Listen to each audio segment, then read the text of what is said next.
Hey everybody, the Bearded Prepper back with you. I've got my beds here. I'm gonna grow some peas in them, and over there I've got some that where I'm growing my greens, and I've got some carrots up there, some kale. I may put some onions out here, some things like that. But as part of using common sense approaches to prepping, you know, we use a lot of fertilizers. Some people use a lot of Miracle-Gro, things of that nature, commercial fertilizers. But you know, if those aren't readily available, or you don't have access to them, or you don't have the ability to purchase them, maybe you can't afford them, it's good to know how to do things on your own.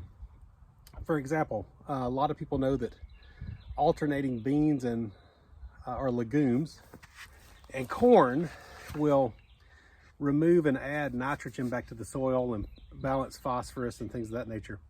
Legumes have a lot of phosphorus. Corn will actually remove the nitrogen from the soil and replace a lot of the things the legumes need, and then legumes will add nitrogen to the soil, which the corn needs, and remove some of the things that the corn adds back.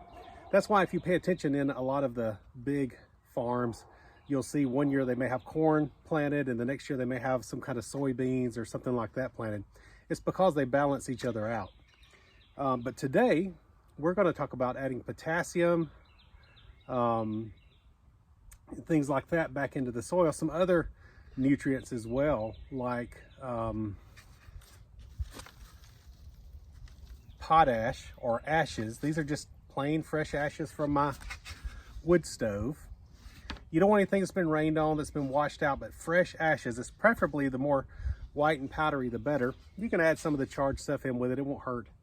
But actually, you know, in fertilizers, if you look at combination fertilizers, a lot of them have potassium added into it, which a lot of plants need. You know, you'll need that for your tomatoes, and basically all plants need some degree of it. But this is a natural zero cost way to return the potassium and a few other things back to your soil.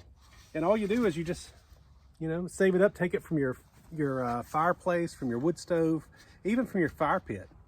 And you just kind of spread it on like so. It doesn't take a lot of science.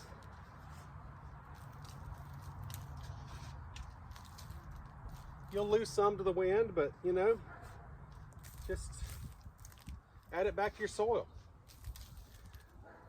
Another good way to do it is if you're burning brush and such like that, especially in the wintertime or early spring like now, if you don't have things planted, go ahead and pile your leaves, pile your brush, spread them out on that growing plot, and burn them there.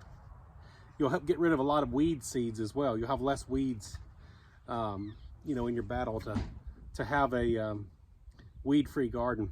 So you don't want the weeds taking up the nutrients that you're putting there for your garden.